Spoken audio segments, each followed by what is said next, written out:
You had mentioned that you're advising some startups.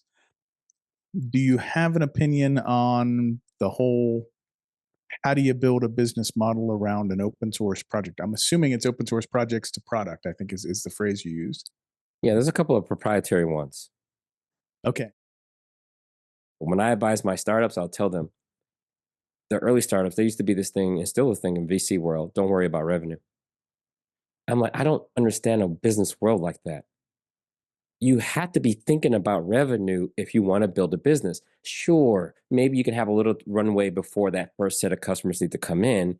But if you're not thinking about how it's going to be packaged and priced and whether people will pay for it or not, it's crazy. And I'll give you a good example.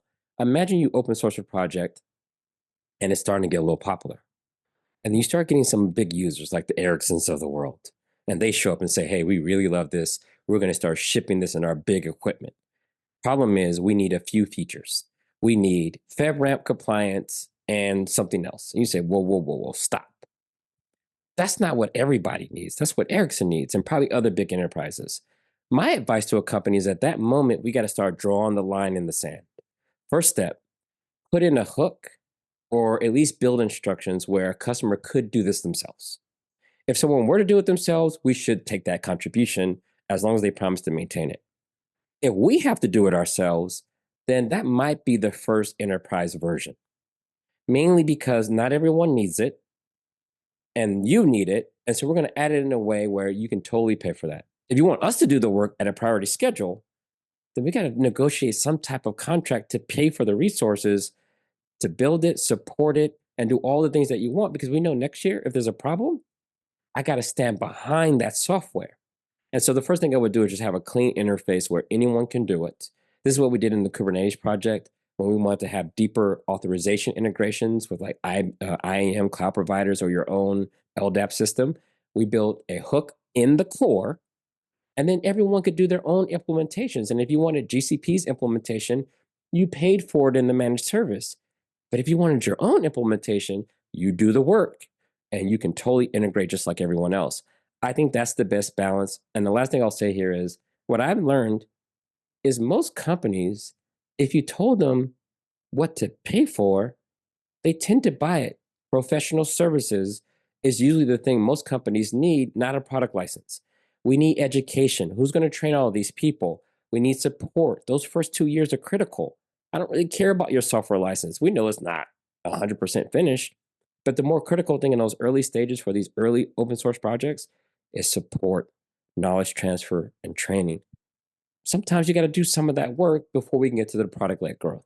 And I think going forward, we're going to find out that a lot of people are going to be a little bit more hesitant about open sourcing the whole thing out of the gate and probably have a better strategy on what's free and what's product to start with, or they just won't be able to compete. And what will be left is just the big companies like the Facebooks, Googles of the world being able to fund open source projects that don't need to be profitable. And that seems like that would be a very limited world because the software we're talking about now ain't grep and Vim. We're talking about full-blown distributed systems that need more than like 10 people to work on them. Yeah, I find this space actually very complicated, right? Because I think if in today's world, if you have a point application and you try to put a database or what have you, and you try to put it out just as a proprietary product, because there's something close enough that's free, I'm going to go with the free one. It's good enough, right? So I see the problem of trying to have a startup where that's the competition, right? But as I do, that even when you try to upfront say, here's the open source project and here's my commercial offering, particularly if you try to do that early, then you are going to limit others who want to contribute something that you consider a commercial feature.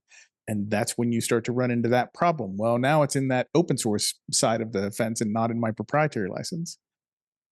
I mean, I think as long as the value is complete, because think about it, Chrome is open source. Most people have never paid for it, but it is attached to a huge commercial endeavor.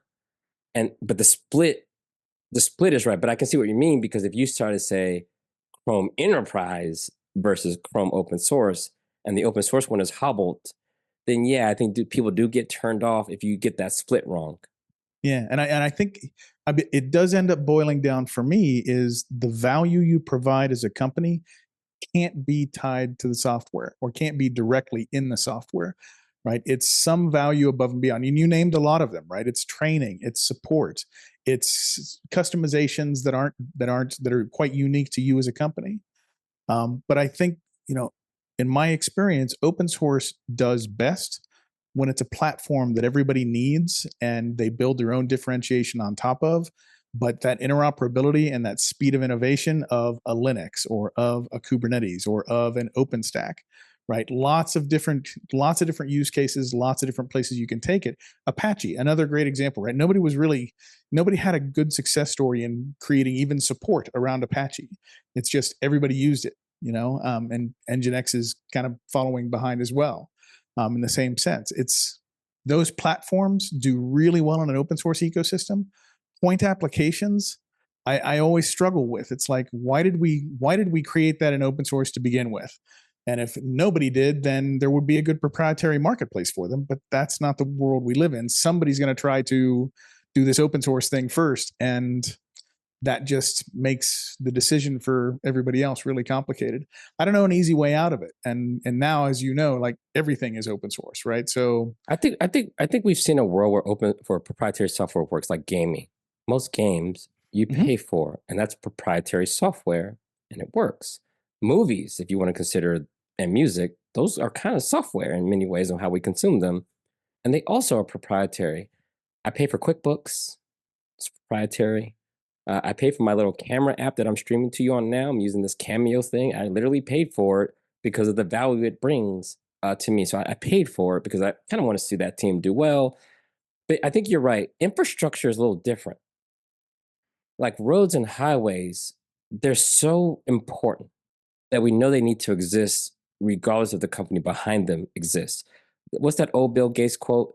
It's banking is important, but banks aren't. And I think that's where a lot of these projects are when it comes to networking, compute, and these things. And I think a good example would be Let's Encrypt. I remember when you used to have to pay like $100 to $400 for an SSL certificate. And then Let's Encrypt comes along, not as a new upstart with a ton of funding, hoping to go IPO, but this group of people who realize that this is critical infrastructure. And when you go look at the donors and the sponsors, they also understand this. And the best model so far, and I would have to talk to the team to see if it's still good, but it seems to be working where we fund the right people so they can focus on that problem. And it just solves a very critical thing. That PKI infrastructure where your browser trusts them to sign certificates and websites can now get them rotated in a timely manner. And it's damn near effectively $0 for the entire world to get these things that are really critical to the internet. That is a really great model. So maybe in the future, we see more open source projects have a funding model that looks a lot more like in Let's Encrypt and maybe what VCs are doing. But I just hope because we got things like Docker through the VC model. We got things like Terraform through the VC model. So I wonder, can we find a sustainable source of funding for these big ideas that may or may not work? But I agree with you. It's going to be hard to have an infrastructure project that tries to capture value in the software stack because competitions are waiting.